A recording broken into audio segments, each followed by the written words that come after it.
All right, I think I might go ahead and get started. We still have people coming in, but I have just a few items, a few housekeeping items before we get started.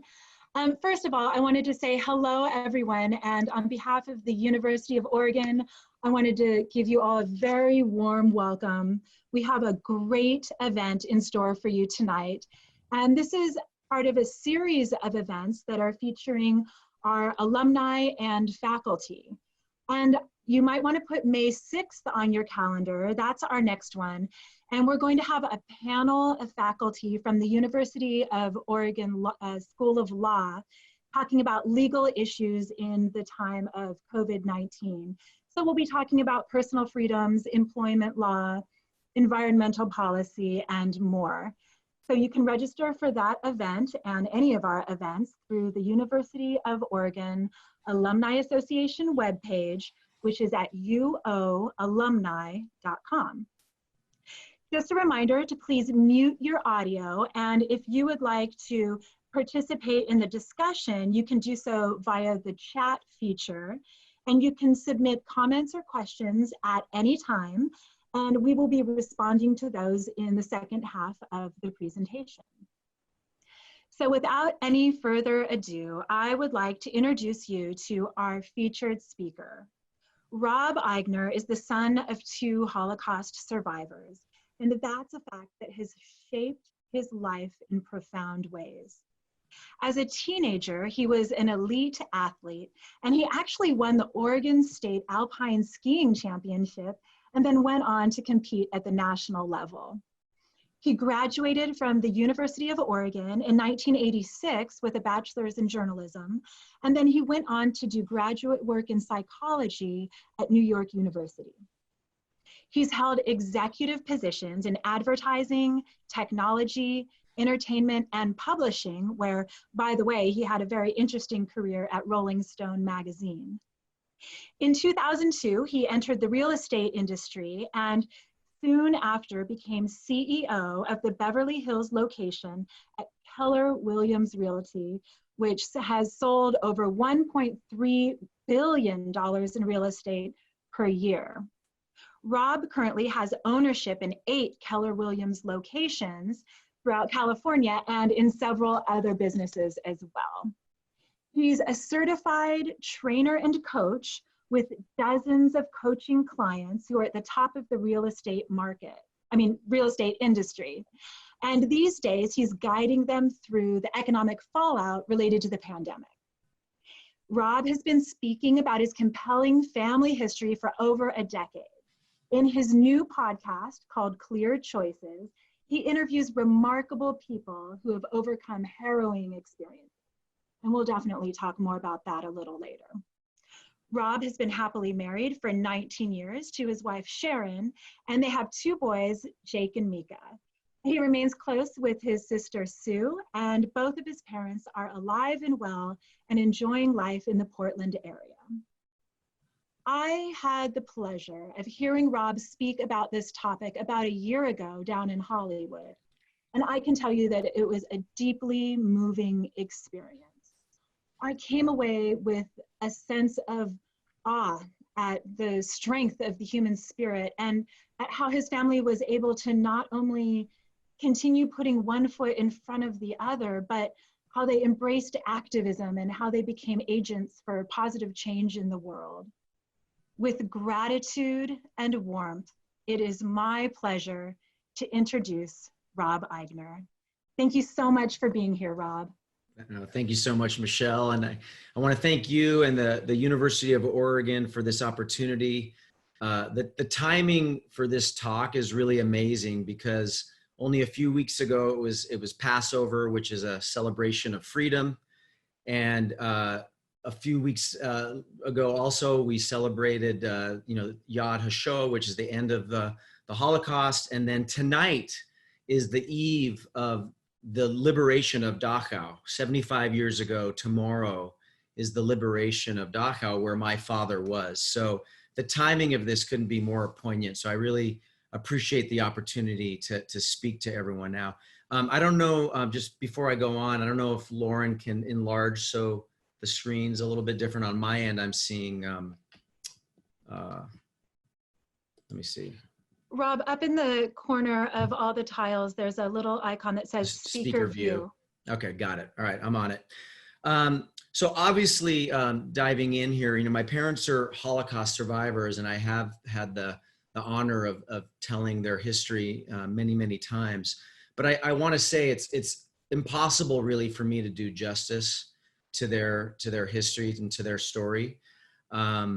Yet it's super important that we help carry this on. I heard a statistic recently that only 75% of the people on Earth right now were not alive during World War II. So much of the world population doesn't have any connection to it. And in a generation from now, my children are 16 and 12.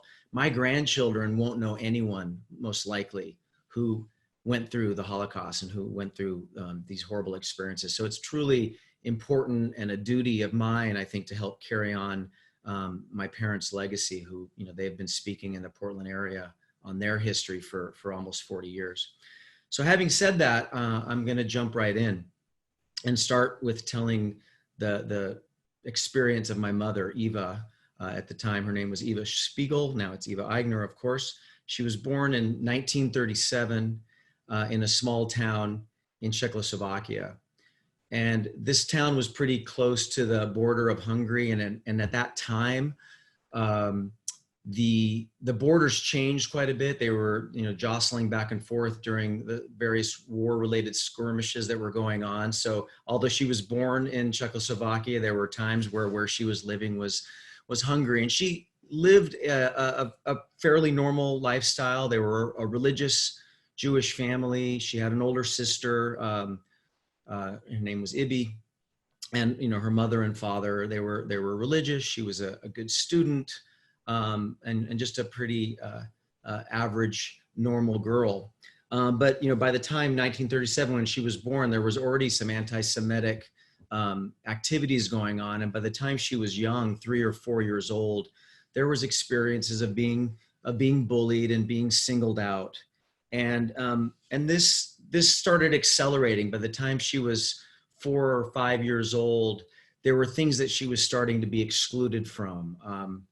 You know, not being able to say the national anthem at her school, not being able to participate in certain events that she and other Jewish children had previously been able to experience. And so, as you can imagine, as a young child, she didn't understand this. She didn't understand why she was being treated differently, or why she was being singled out. And she would talk to her parents, and her mother would give her comforting words, but really there was no explanation for it. And these things started to accelerate to the point where by the time she was 5 or 6 years old, her father lost his ability to work, and they found themselves struggling a little bit more, you know, economically and on the food front. So they decided that maybe moving into Budapest, into a bigger city where there might be more opportunity, would create, you know, a way for them to survive and navigate this difficult period where they weren't allowed to work simply because the father was Jewish, or the whole family was Jewish. So they went into Budapest hoping that it would be better, but it soon vetted out that it really wasn't going to be much different, that these anti-Semitic behaviors that were happening in the small town they were in were really following them right there to Budapest. And they found themselves being now segregated into the ghetto, the Arrow Cross, which was the Hungarian version of the Nazi Party, was taking a more firm stance, and now, you know, they were having the Jewish star placed on their clothing. They were segregated into the Jewish ghetto. You know, they had a pretty comfortable lifestyle in the small town they had been in, and now they're in the ghetto sharing a flat with 4 other families. So all of a sudden their lifestyle is really changing. They're feeling singled out. My mother had, you know, recounted many times of being bullied and people, you know, taking her lunch and just, you know, treating her differently now that there was this rampant anti-Semitic sentiment running through the population.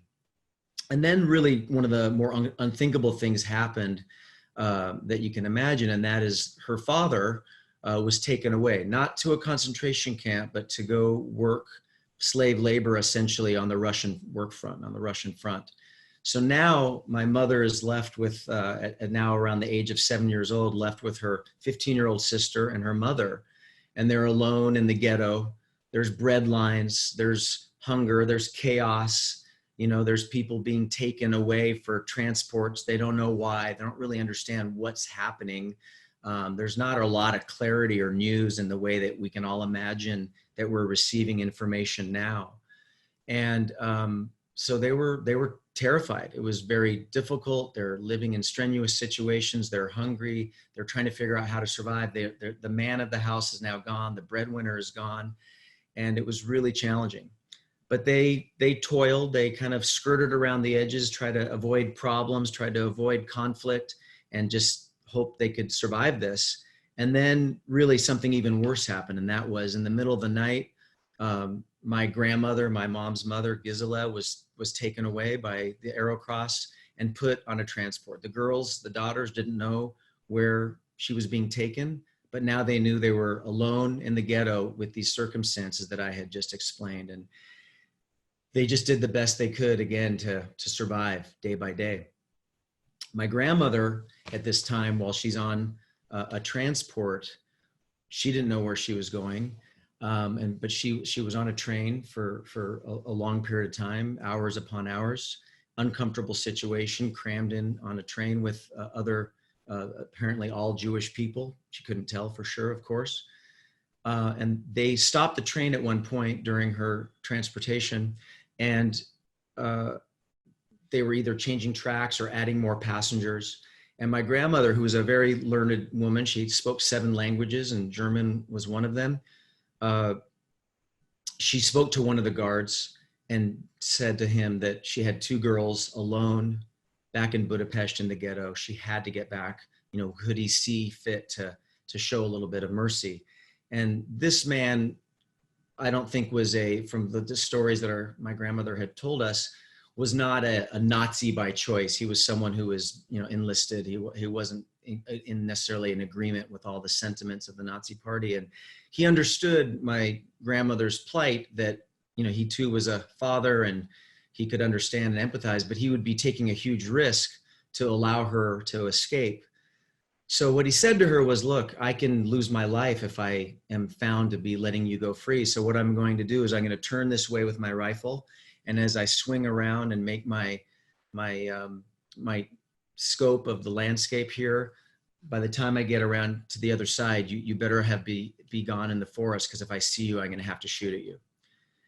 And so without saying another word, my grandmother sprinted into the forest. And by the time he turned around full circle, she found her way into the forest. She was smart. She would sleep during the day in the forest.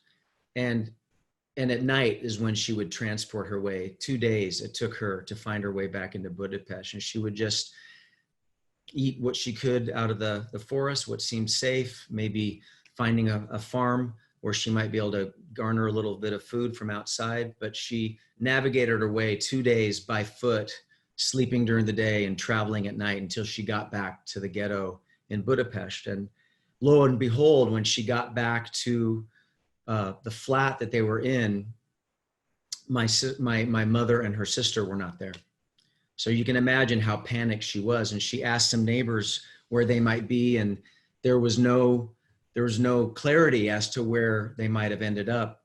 And she did hear some gunshots. My grandmother heard some gunshots over by the river, the Danube River, which is known as the Blue Danube.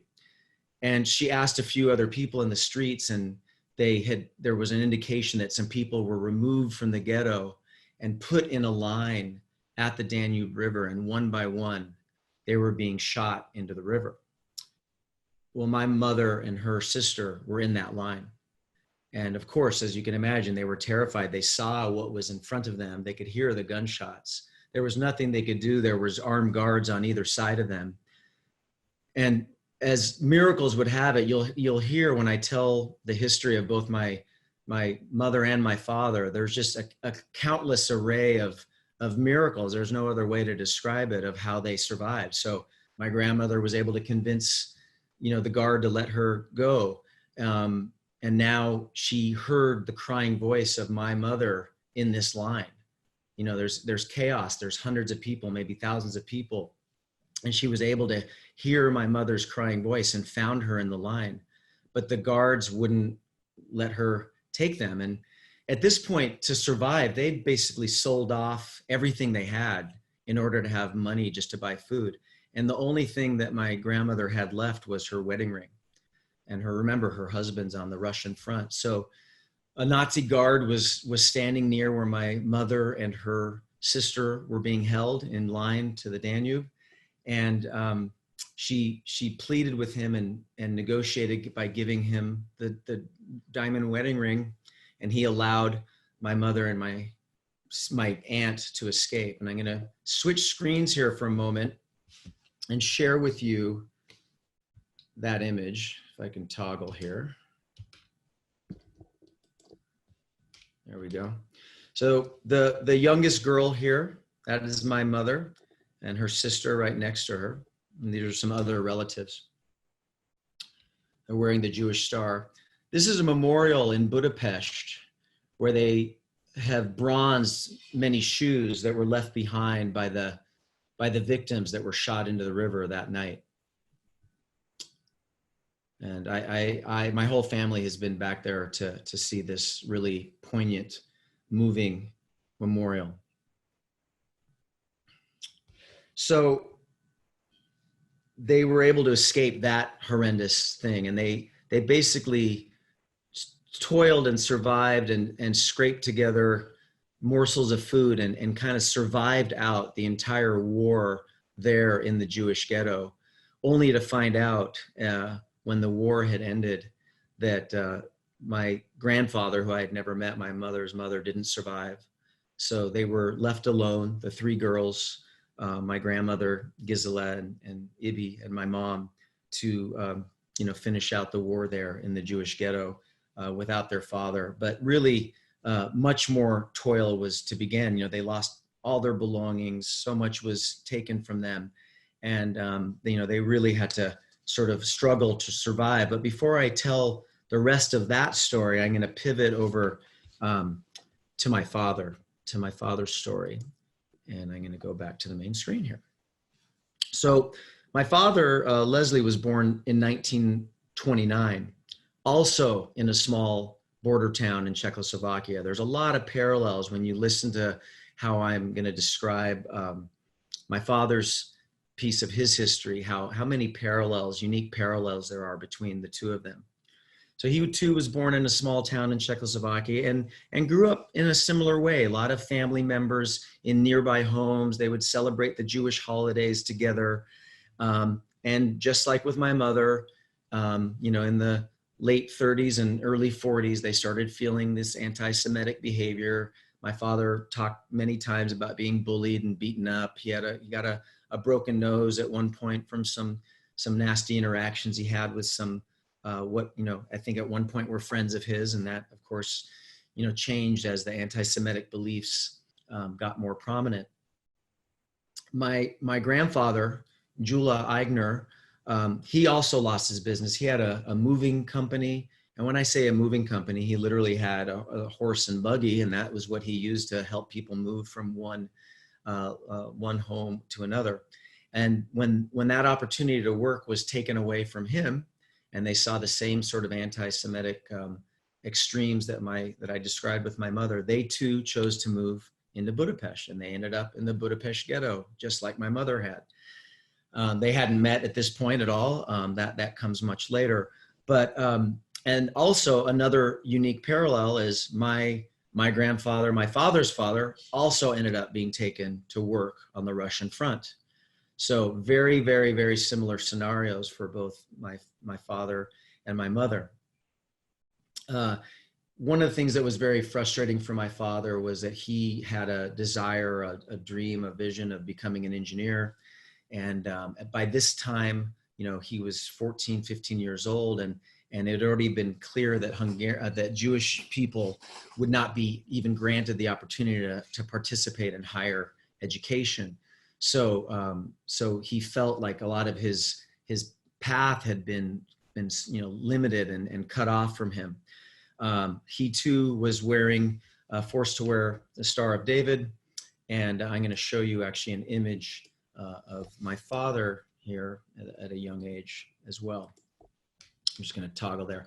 So yeah, so here, this is my father at about age 7, right here where my mouse is, the boy with the glasses, right next to the teacher. So that's my father, still in Czechoslovakia at that time.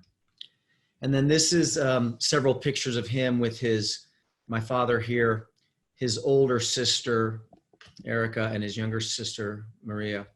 And they're, you can see they're wearing the Jewish star, and his mother there. So I'm going to toggle back. Thank you. So again, just like, as you can imagine, he's a 14, 15-year-old boy, can't understand why this is happening. And all his mother could say, because now his father was also gone at the Russian front, was she was certain that this would end, it would pass, that they would be free again. But really, things would only get worse from there. Just like as with my grandmother, my mother's mother being taken away, that knock on the door came to my father's house too. And the Arrow Cross, the Hungarian Nazi party, took my father, his younger sister, and his mother onto a transport. Again, destination unknown. His older sister had found employment and was posing as a non-Jew at the factory where she was working. So she was spared the fate that my father was about to face on this transport that he was forced to go on. So he was forced on a train. They were more than 100 people in one car. The only thing that they had in that car for the necessities to go to the restroom was a barrel that was cut in half. That was in the middle of the train. There was no room to sit. Everyone was standing. It was very hot. It was uncomfortable. And on this long journey, several people, didn't make it. Older people, they couldn't survive literally the grueling nature and the brutal nature of this journey. So there they are on this train with not a lot of ventilation, not proper ways to go to the facilities. Some people sick and or dying or dead, and they don't know where they're going. So, and he's 15 years old. I often think when I talk about this, my kids are 16 and 12, and I'm sure a lot of people on this Zoom have kids, and maybe some that same age, and it's just really mind-boggling to think about my kids, or me at that age going through some sort of ordeal like this.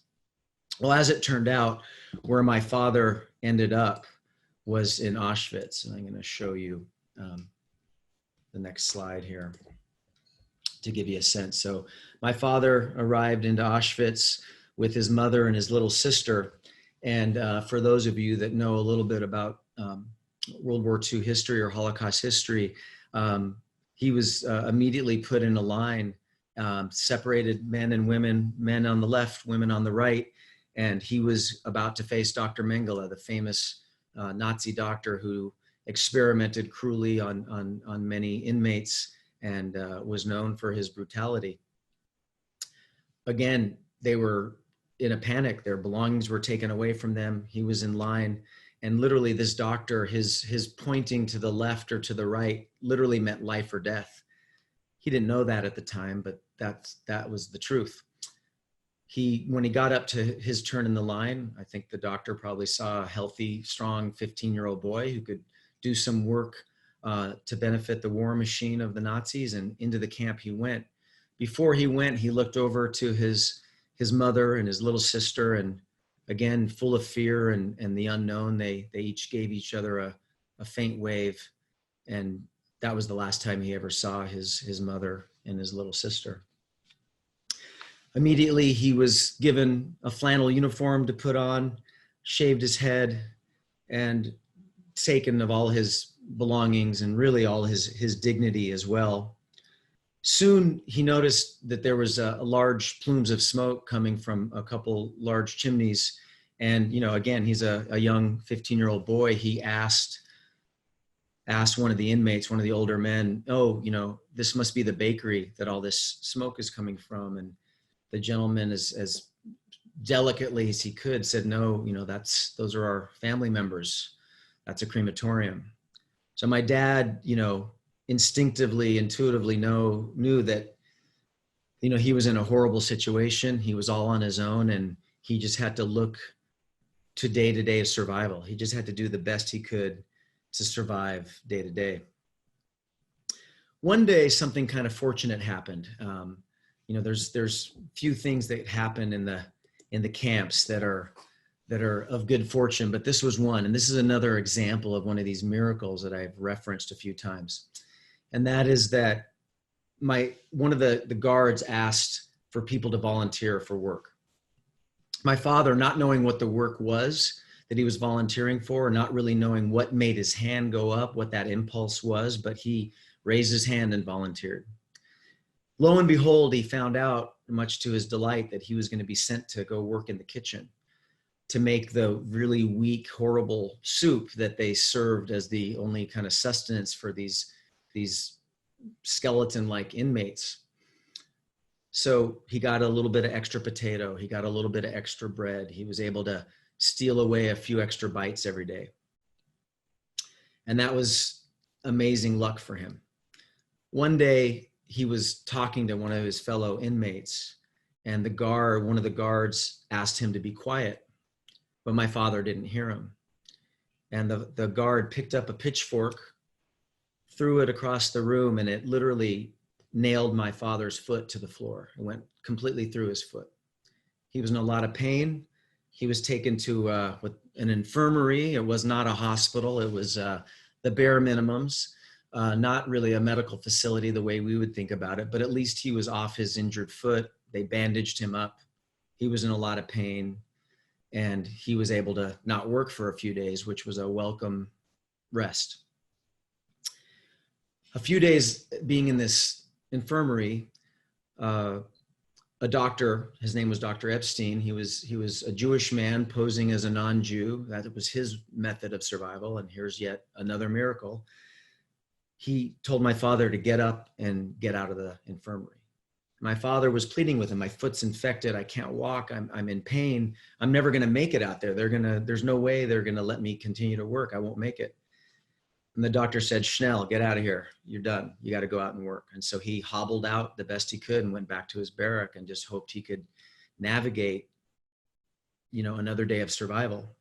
Well, as it turns out, the miracle was that the next morning they pulled up a truck to that infirmary, and everyone that didn't walk out the night before was put on that truck and taken directly to the gas chamber. So that Dr. Epstein saved my father's life.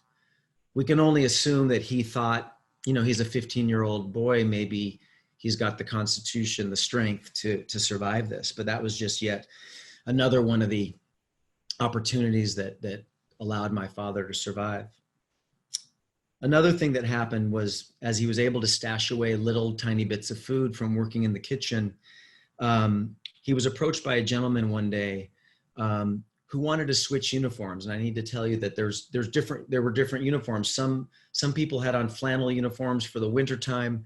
Other people had on cotton uniforms, which were for the spring. So, we're talking now, it's February, so we're getting ready to transition into the springtime. And my father had on the flannel, and this other gentleman had on the spring uniform. And by changing uniforms, it meant that who had the spring uniform was going to be transported to a different location. This man wanted to stay in Auschwitz to find a family member. And so in exchange for some of the food that my father had stashed away, they exchanged uniforms. So this gentleman got to stay and find his family member, and my father didn't know where he was going to be taken, but he figured it couldn't be any worse. Well, it's hard to say whether it was worse or not, but it was bad.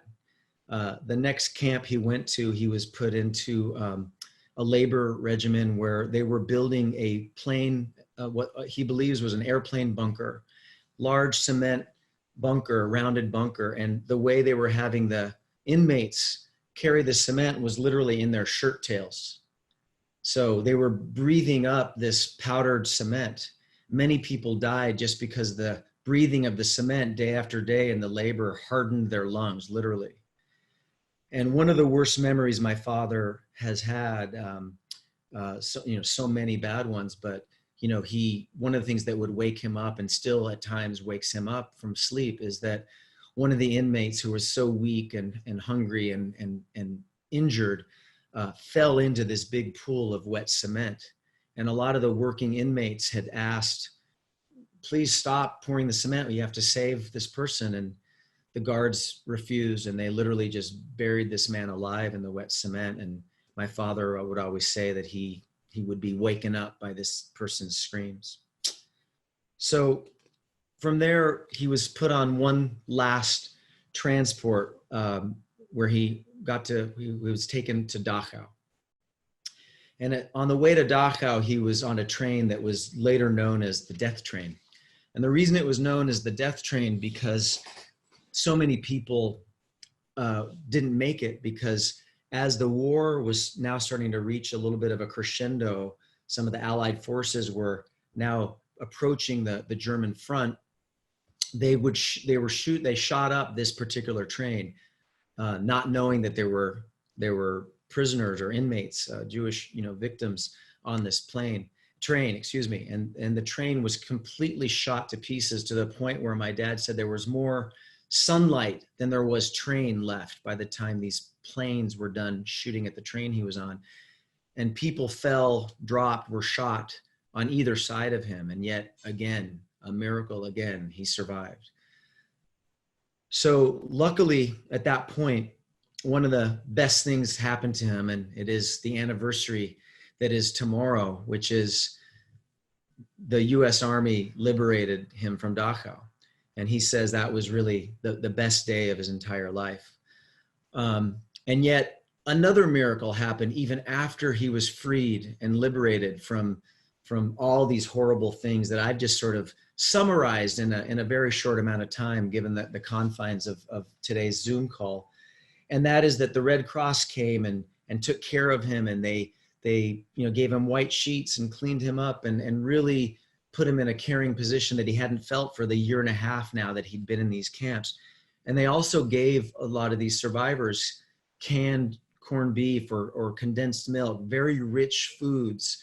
And some of these very, very hungry inmates would devour the entire can instantly as soon as they received it. And their systems couldn't handle the rich caloric intake of that food, and they would die because their bodies couldn't process it. Again, not because of my dad, these are my dad's words. He would say it wasn't because I was smarter, because I knew better, but I babied that can of food. I made it last a few days because I didn't know when I was going to get more. And that was yet another reason he was able to survive. He came back into Budapest after recovering in this field hospital. At that time, he weighed 75 pounds. He's a 15, 16-year-old boy weighing 75 pounds. He recovered slowly. He found some of his family. The only real major surviving members of his family was his older sister, who was not taken to the camps, and his father, who did survive, unlike my mother's father, did survive the Russian front. He was reunited with them and a few other cousins, and that was it. Soon after that, that was 1945, communism came in a big way to Hungary in the early 50s. And by 1955, 1956, the Hungarian Revolution had started. But that's a whole other talk that I wouldn't have the time to do right now, but to talk about. But I will say that in 1956, he was introduced to my mother, and 59 days later, they were actually married. So, and that they did that, by the way, without Tinder or any social media apps. I just want to point that out. It's important. And now, as we'll talk about in the second piece of our expose tonight, they've done a lot of amazing things that they've accomplished. Before we do that, Michelle, there's just two things I want to read to people. One is just to give all of you who are listening tonight a sense of how I feel about my parents. And I'm going to put on my old man glasses now.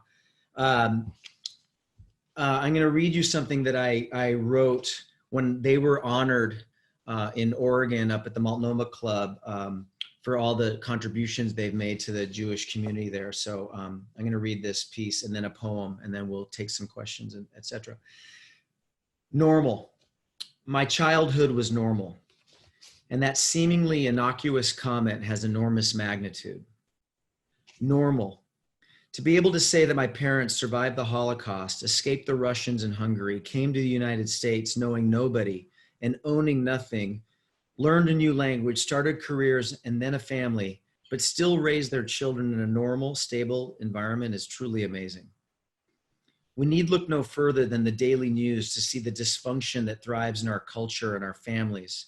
Yet my parents raised a normal, healthy family despite all they have witnessed.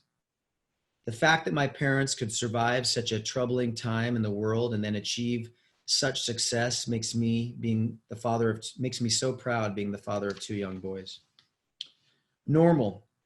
Our focus was on doing well in school and playing sports, summer vacations, the joys of living in this great country.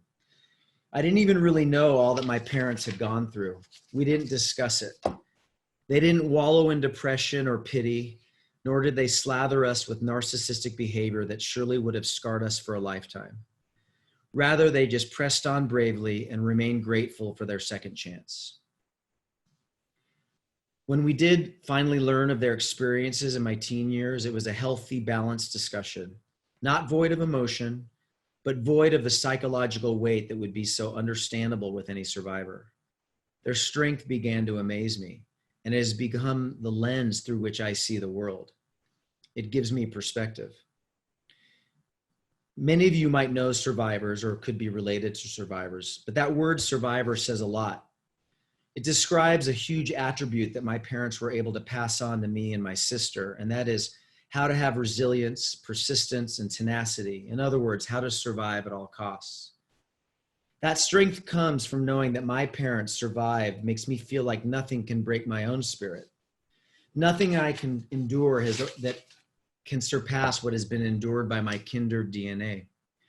That strength of survival is a valuable asset to have in today's world. Tolerance. They teach it to all those they meet and speak to, and they have demonstrated their tolerance to me through their actions my entire life. It would be easy for them to hate. It would be the lazy choice. What is hard is tolerance.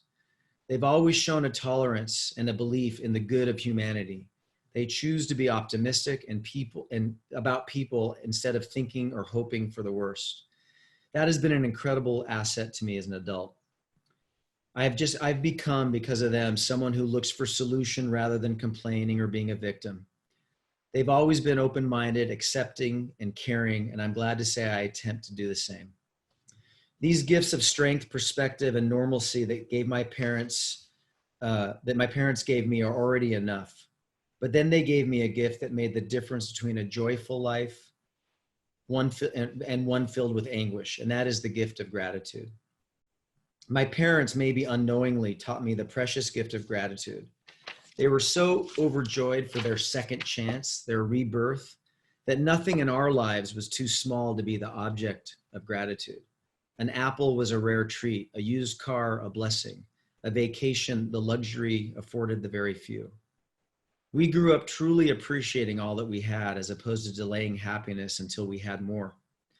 Even as young American children, we had gratitude in a way that made us a little different from kids who didn't have parents like mine. It's not that I don't want for more. I mean, don't forget, I live in Los Angeles, everybody. But I see constant reminders every single day of what I have to be grateful for. My kids' laughter, a hot cup of coffee with my beautiful wife before I go to work, reading the paper on a Sunday morning in my favorite chair. I'm sure others have this gift too, but I feel that in our family, that gift is a little deeper. I haven't lived at home with my parents since I graduated high school in 1982, but even as a 55-year-old man, they continue to have a positive impact on my life. They are living with purpose and passion while making a massive difference in the world. They have achieved, in my mind, greatness. They are leaving a legacy that has true meaning. They're making the world a better place. They are touching and changing people every time they speak. And that makes me proud to be their son. And it makes me proud that their grandchildren, my kids, have grandparents like them. They are committed to stopping hatred one person at a time, and they're doing it with grace and dignity. And that's another gift, to think of your parents as heroes. How many people can truly say that? I'll end with that. I'll end there. And I'll just read a quick poem, and then Michelle, I'll turn it over to you, okay?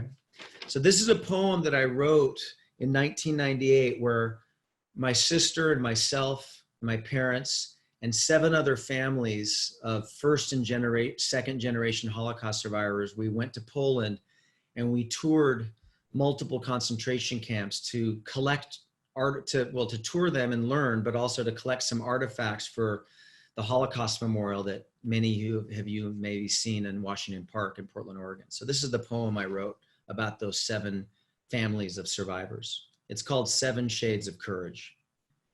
We walk through ash, the ash of your past, every step closer to the nauseous truth. Yet all I see are 7 shades of courage. Our lungs fill with the air of death, breath that was miraculously not your last, for you are survivors of your past, a past that stripped you bare. Yet all I see are 7 shades of courage.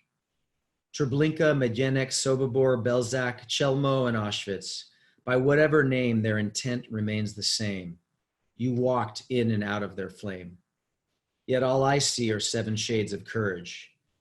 Memories of family, friends, childhoods lost before they began, shattered roots and tattered shoes, lost dreams and hateful screams. Yet all I see are 7 shades of courage. In the jaws of your phantom, our phantom, the phantom of our people, you show us how laughter and love, joy and hope, and the 7 shades of courage can create the richest palette a painter could ever fathom. How do we do justice to your colors, your shades of courage? Not only will we learn from all that you say, but we will live each day with the tenacity you use to survive. Because you are each 7 shades of courage. Your vibrant colors have come full circle. We thank you for letting us witness your walk. Thanks. Thank you, Rob, for sharing that with us. And I wanted to let the audience know that we actually have some very special guests with us tonight. Rob's parents have joined us on the call and have agreed to say a few words. So I would like to introduce Les and Eva.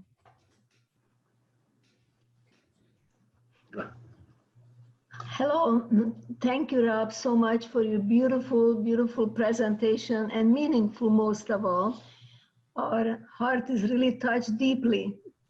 And I will hand it over to that to say a few words, and then I will continue. Thanks. I want to thank the University of Oregon for creating this amazing forum and allowing my son to continue sharing our message.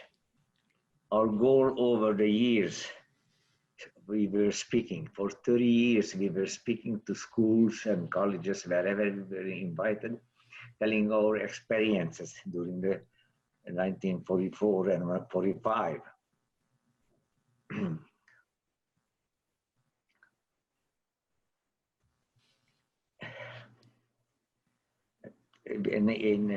I'm sorry. In 1956, our goal was to start a family, prosper in America, because we emigrated to the United States in 1956 when the revolution broke out against the communist regime. We escaped from Hungary and settled in Portland, Oregon, 1956. That's why I call this still, because I got young married, 6 months married, still call it my honeymoon. We settled in Portland, and we started talking here in Portland. For 30 years, we were talking to schools and colleges and told our history. Thank you. We kept silent for many, many years because we wanted to forget about our past And a lot of the people we met and became friends with, and our colleagues and friends, they didn't even know that we were Holocaust survivors. But in 1989, when the deniers started to pop up, and even in the Oregonian was an article that the Holocaust never happened, Les and I couldn't absolutely stand silent any longer. And we decided we had to come out and speak. The first speech he had, actually before that, Rob invited his dad to talk in high school, in Wilson High School, about his experiences. But he was so touched, and it was so hard to bring back those memories, he could hardly finish his talk. He broke down because it was so painful. But as time went by, I felt, because of the good what it done to speak out and share our experiences, that we not only helped others to learn about the atrocities, but it also helped us to heal. Because when you help others, you help yourself too. At this time of the current pandemic, we are all coping with its shocks, and to the world and to the USA, since it has a major impact on all of us. However, with our experiences during the Holocaust, we have learned that always, every experience has its positive and negative aspect. The Holocaust taught us resilience and hope. This pandemic has already taught us to value family and our environment more than ever.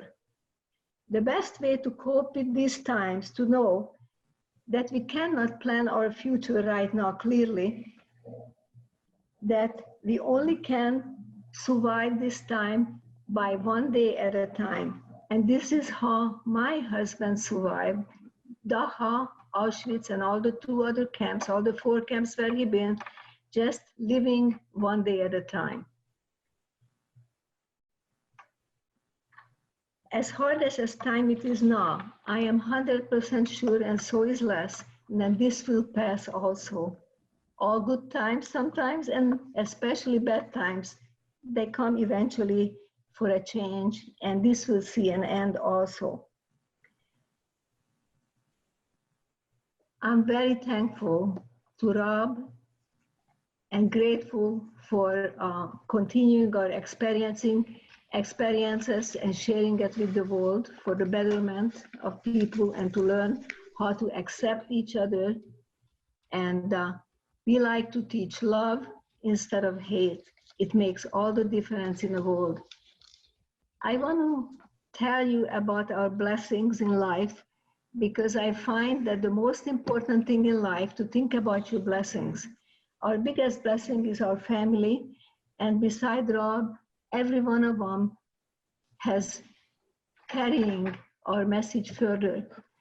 And that makes me feel so good. Now, for people who lost most of our family, we have 2 children, our son and daughter, 4 wonderful grandsons, and now God even blessed us with a great grandchild. So I feel the circle of miracles are really making a total circle, and you're seeing the 2 luckiest person alive. Thank you. Thank you so much for being here tonight with us. And there aren't really words to express what we feel when we're hearing about what happened to you, but I think I speak for everyone when I say it's a great honor to have you here with us tonight. And thank you, Rob, for continuing to tell this story. Rob, I know that, now your parents are activists and you've been speaking about this for a decade, but that hasn't always been the case. And can you tell us a little bit about how you found out about your parents' history? Yeah, absolutely. Yeah, interestingly, it wasn't something my parents wanted to talk about. That's completely understandable. And maybe this is a demonstration of my not being a great history student, but it really took a while for me to put 2 and 2 together, since it wasn't something my parents were talking about in the household. it took a history class for me to literally think to myself, my parents were Jewish. I know they were in Eastern Europe during these years. Clearly, they must have been impacted by the Holocaust. It wasn't really until I was in a history class and asked questions of my parents and asked my father to come speak in a class that I understood the depth of the impact it had on him and ultimately me and my sister as well. And I know that we've talked a lot about how you feel that you have a calling to continue talking about this. And it's interesting, you've started a podcast where you interview people who've been through incredible circumstances, and your parents were actually your first two guests. And it seems like you have really been dedicating yourself to understanding the strength of the human spirit. Do you want to talk a little bit about what you've learned interviewing all these people? I mean, your guests included a quadruple amputee, a plane crash survivor, someone who's an ex-felon who's starting their life again after prison. What have you learned from this experience? Yeah, well, I appreciate you saying that. Like I said in one of the pieces that I wrote, you know, I really look at my parents as my heroes, and the reason is not necessarily what they went through, because you know 6 million Jewish people went through that and passed, and many millions survived. So there's many stories like my parents. What's different, or what isn't always the case, is the choice they made afterwards. You know, the choice my parents made to try to put that history behind them, not forget it, but to not be ruled by it, and to try to make a incredibly powerful impact on the world, which they've done.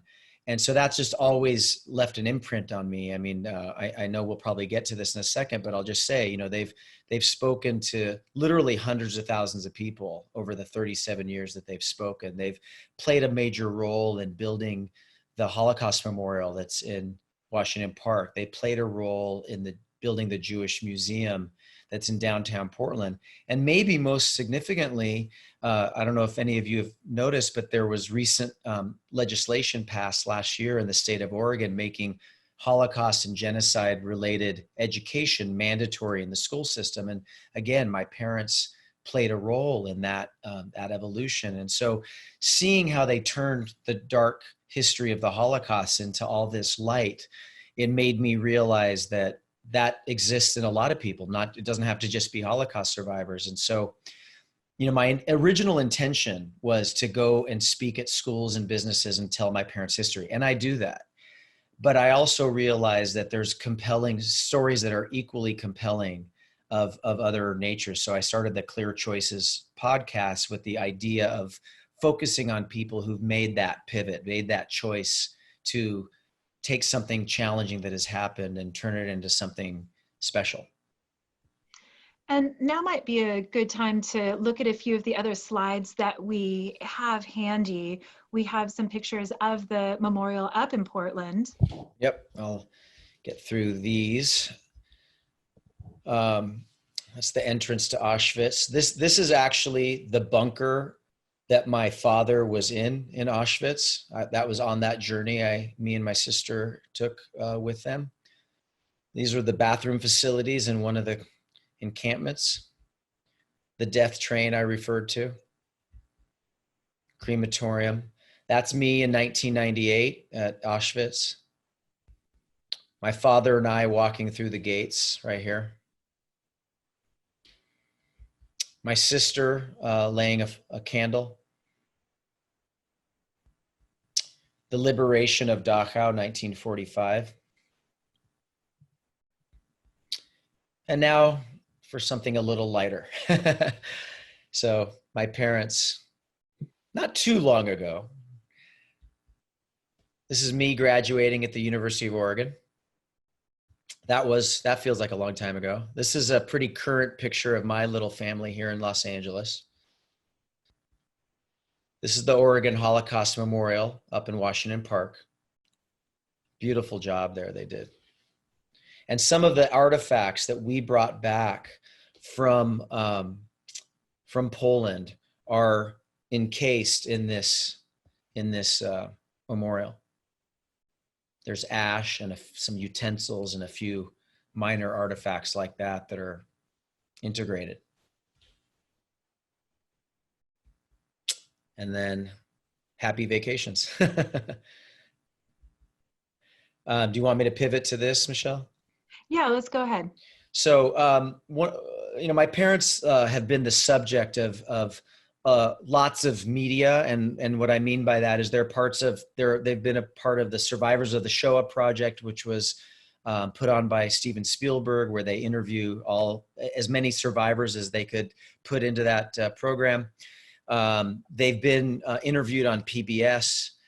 They've been on the local news many, many times. And this is just the most recent thing and kind of relevant to the context of today's conversation, which is, as you can see through the headline here, folks who've been through tough times offer wisdom and comfort for children amid the coronavirus fears. And so you can see down here, my parents, a photo of them, and my mother, just talking about how we are all stronger than we think we are. And I think there's a quote here on the next page. We're all stronger than we think we are. Don't give up.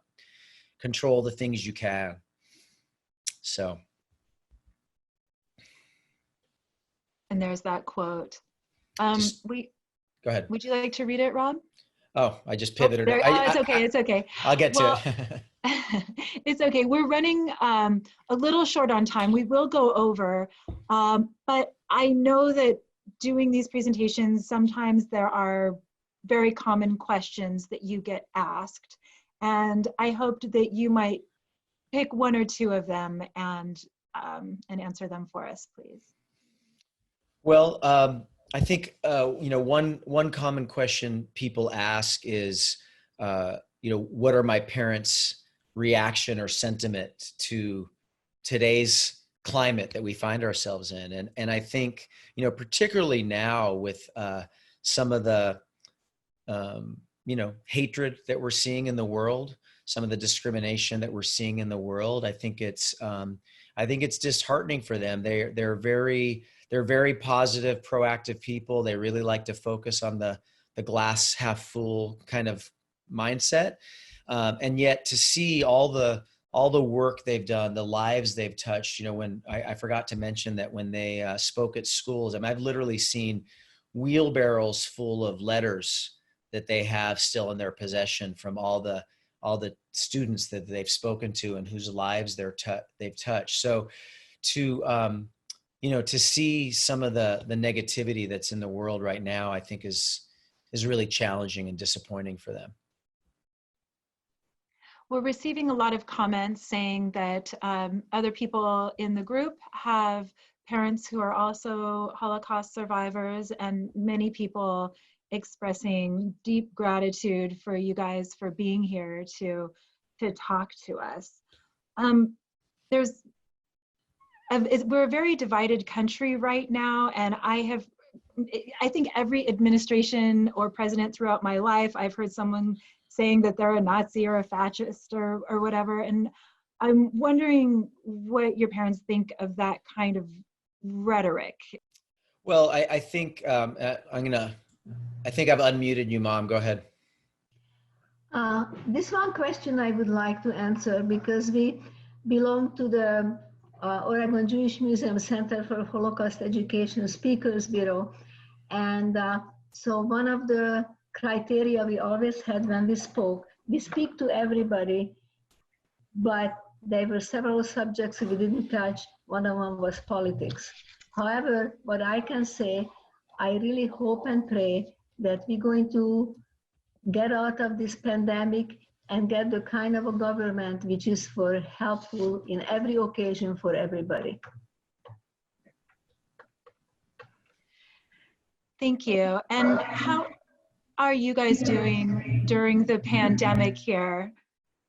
I'll ask you, Rob. How are your parents doing during the pandemic? What is really well. Like I flew up to Portland March 11th to check in with them and help a little bit. And since then, they have literally been on lockdown. They have, besides some walks around the block, in their neighborhood. They have literally not left the house, but they have stayed incredibly busy and positive. I mean, they've been literally doing arts and crafts, and my dad put together an outdoor swing bench so that they could sit outside on their patio. They made their own matzah for Passover because they couldn't find it in the stores, so they just keep really, really busy. I mean, I think like many of us, they probably watch the news a little bit too much, but very, very positive. Surprisingly so. I'm really happy to see how positive they've been. Yes, very positive people. And I am just, again, so in awe at all that you guys have accomplished and been through. And very much from the bottom of our hearts, thank you for joining us tonight. Rob, did you have any final words you wanted to add? Yeah, I mean, I would just say that, anyone who's listening tonight, if your family has any kind of history that can be compelling to others, to impact others, to inspire others to do good and make a difference. I mean, the world needs that right now. And every time I talk about my parents, I've heard them speak hundreds of times, and I don't know if I've spoken yet hundreds of times, but maybe. And, it still, gets me emotional, and I can feel the impact it has on those that are hearing it. And I know it's making a positive change. So I wish that for everyone that's listening to be that positive change in the world that they can be. Thank you again, everybody, for joining us. Have a wonderful evening.